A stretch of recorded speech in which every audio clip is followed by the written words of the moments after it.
Secure communication is a must when you're engaged in a battle. Your unit definitely does not want your adversary to know everything you're saying on your movement, position, or plans to attack. But in a world of electronic warfare, where intercepted comms are a constant liability, how do you assure that security? We talked to an expert on this topic during a recent webcast hosted by C4ISRNet's Colin Demarest. Have a look. The Army is doing away with what has for the past couple of years been recognized as capability sets in favor of what's now known as the Division as a Unit of Action Network Design. What exactly is that new metric or scaffolding, and why was that move away from capability sets necessary? So I think when we first started the capability sets, we were very focused very neatly on the brigade combat teams.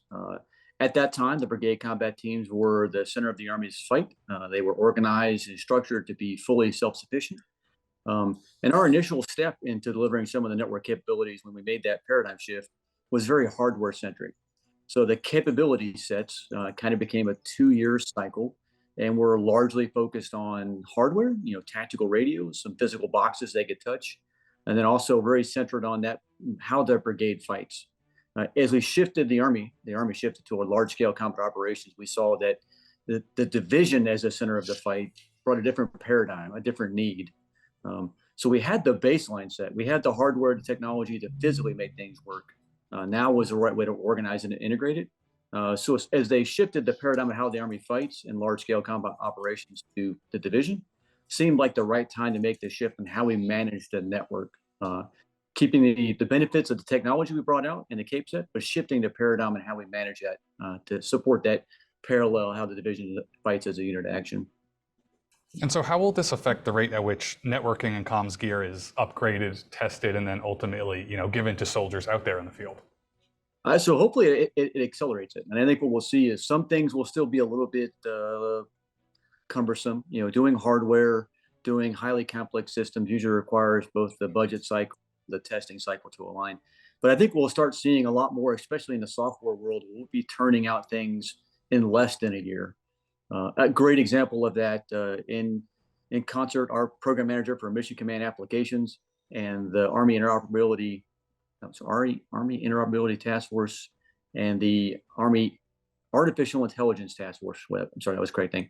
Had a great last several months out in the Pacific with the Army's data plan, campaign, and learning, where in that 6 months, since about December till about now, they have made significant turn on capability, data-centric applications, integration of AI in support of the commander. So those kind of things are turning now in months and weeks as opposed to the months and years of the old days of hardware. So I think we're going to see more capability getting out faster, especially in that world of software-centric design type stuff. So we have a good question from the audience on this note. Sydney asks, how is PEO C3T working to make command posts smaller, more mobile, and survivable versus adversaries with significant signals intelligence, drones, and the like, as has been reported in the past? Okay, great question. So we do have a program from the Munition Command Center of Excellence driving us to what's called Command Post Integrated Infrastructure. It is a concept that puts the command post into a vehicle and no longer in a tent. 5 years ago, no, 2 years ago, we spent a day setting up a command post, and then we spent a day tearing it down. So the command post was never able to really fight. Now the idea is the commander needs to be maneuvering the command post as well as he's maneuvering his elements. So we're pushing the capabilities that were in the tent into these trucks. The truck allows the commander to be mounted, allows the command post to move, maybe not continuously, but at least at a deliberate pace, so that they can put the command post at a position, execute their decision process, and then move the command post quickly, hopefully within that enemy's targeting cycle. A lot of work being done on controlling emissions. We just talked about that piece, but also looking at the traditional ways you find a command post, noise and light discipline, audio, visual camouflage. Between the ability to move the command post around and the efforts to reduce the ability to detect the command post are two lines of effort really driving at solving that problem of how do we make the command post survivable. Some great work going on within the SOT community in support of a program called Mobile and Survivable Command Post. trying to find the technology aspects to facilitate that, and then enable that to be iterative with our soldiers on, hey, how do you fight this? Because most of our commanders have grown up not having to worry about that problem. When you were in a FOB in Iraq and Afghanistan, wasn't a challenge. So a bit of an operational change, but that technology is going in that same direction to facilitate that.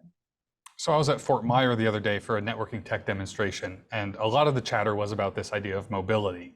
I think you kind of got to it at your last answer, but maybe we can dig into it. Why is the Army stressing mobility, the need to move and do so quickly, so much these days? Because it gets a near peer adversary who has the ability to detect us, whether it's EW, whether it's a flying asset looking at with EOIR. I think we have seen that when you have a highly skilled enemy, that you can't sit there very long. If you do sit there very long, they're going to find you. If they can find you, they can target you. So really, the drive is, if we don't burden the commander with the need to stop, spend time setting up his communication infrastructure just to execute his mission, he can keep moving. Or if he stops, he can only has to stop for a short period of time. And really, the whole intent of that is to be survivable. If the commander sits too long, and there's information, the guys say it's minutes nowadays. If the commander sits for more than a couple of minutes in one place, somebody's going to find him, which makes him a target, and that makes him less survivable. So the drive for mobility is to support that survivability aspect. And what's the hardest part about this mobility aspect? Is it the literal setup and then digging it back out of the ground and getting going? Is it just the techniques and the process soldiers are used to? Both?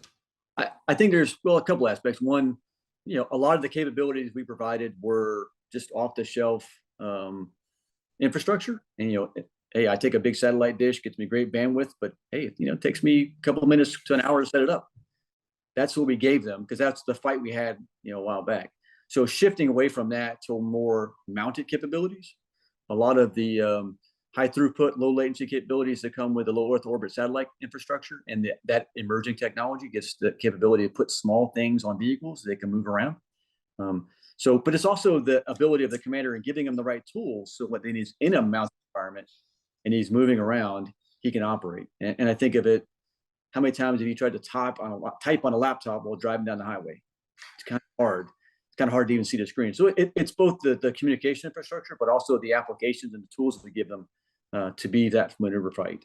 So he's always on the move as much as possible. I will put it out there that I've never driven while typing on a laptop, just to be clear. Yeah. I'm gonna get in trouble for that. No, you're fine.